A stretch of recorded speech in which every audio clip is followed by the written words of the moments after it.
two-tiered question for you. What do you consider the most pivotal, crucial moment in the saga of Cerebus? And also, what would be your favorite part? Could it be when wakes the wanker?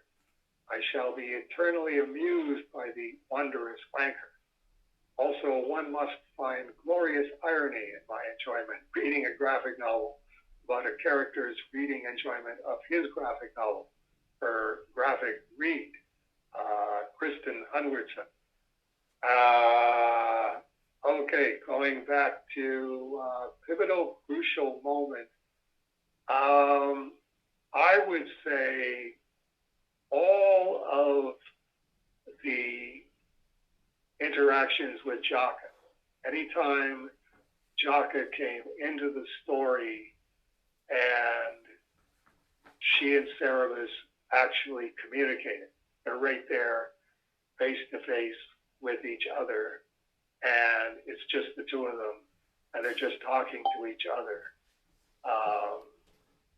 Those were all pivotal moments just because of the nature of Cerebus and his completely misguided perception of Jaka.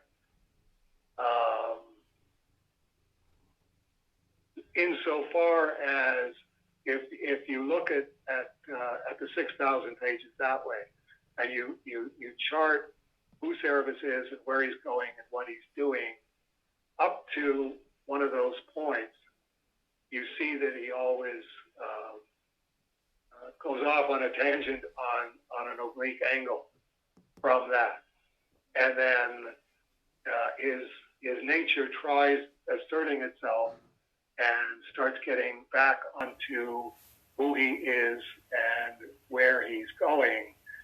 And then when Jaka shows up, again, it just knocks him off at least a 45-degree angle, which always fascinated me because I don't have that. I don't have an capital O other in my life who is in that category.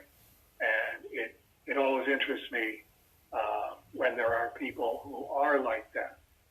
So I would say, from the standpoint of really high altitude mapping, looking at the 6,000 pages per se,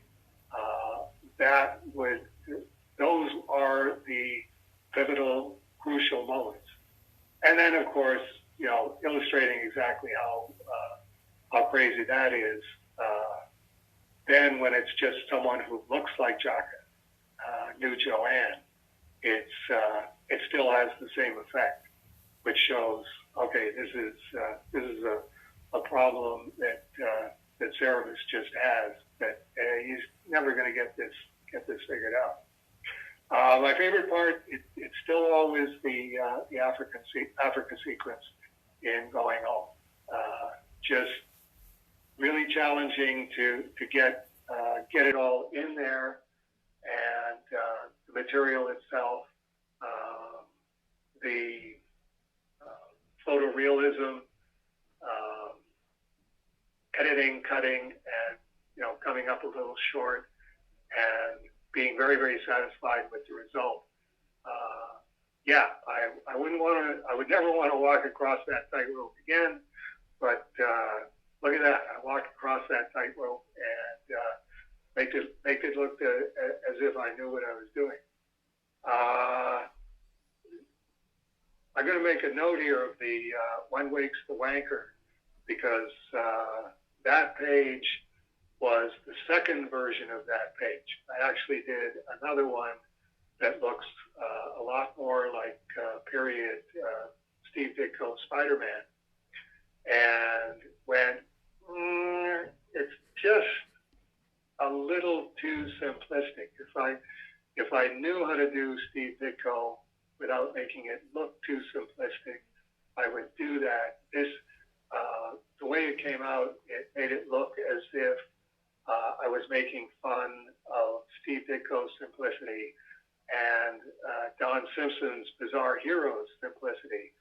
And I just definitely didn't want any compelled inference in that direction, because I admire both of those guys a great deal, and particularly their ability to do things in a simple way that definitely conveys all of the meaning that you need to have in both the case of the first 38 issues of Spider-Man and Don Simpson's Bizarre Heroes.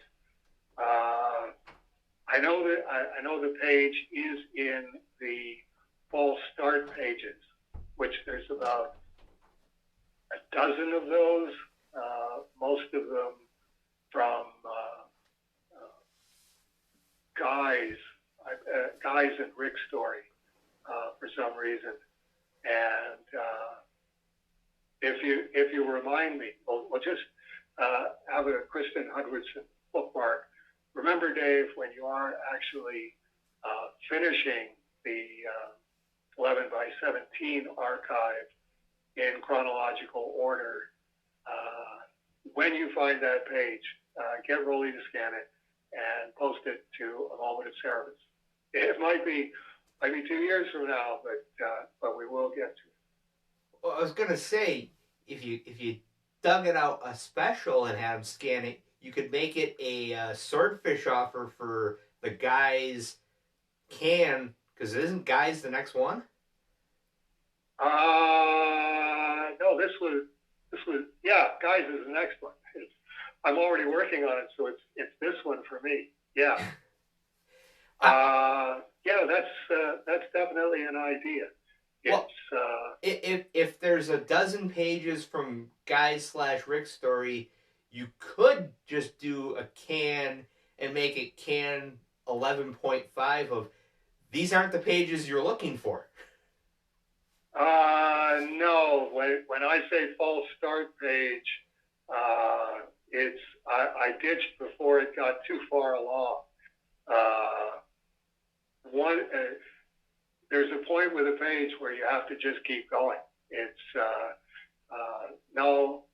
isn't quite what I wanted this page to look like, but I'll just try harder on the next one.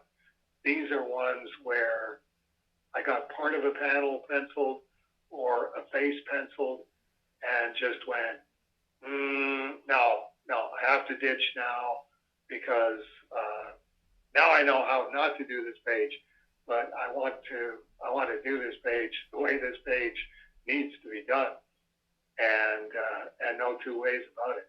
There's actually a Glamourpuss #1 zombie cover that I don't remember starting and getting part of the figure done and then inking part of the face and going, no, I'm trying to live up to Bernie Wrightson and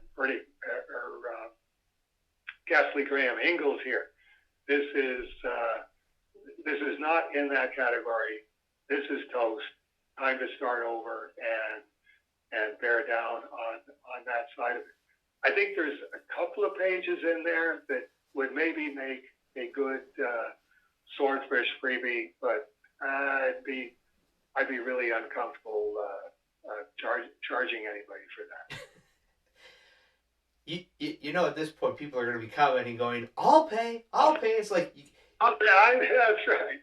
And then when they get it, they'll go, "This is all that there's on here, and it looks like crap. Why are you offering? Why are you offering crap for money?" Well, I mean, if you're clear about these are the parachute pages, when people go, "What do you mean?" Like, this is the one where I pulled the ripcord and got out before I landed behind enemy lines. Right. I'll have to take another look at them. I don't know if one of the things is that we're getting really good at the Kickstarters. That's comes up ahead here, but I looked at the notes for Can 10 and I finished those December 9th, and I just finished the Can 11 notes and that was April 5th. So that's just about exactly 4 months from one to the other. I think there's still areas where we can speed up the productivity and the fulfillment, but at least we know at this point a 4-month window for the next can is really what I'm going to be doing from now on. It's the Aardvark Anaheim business model.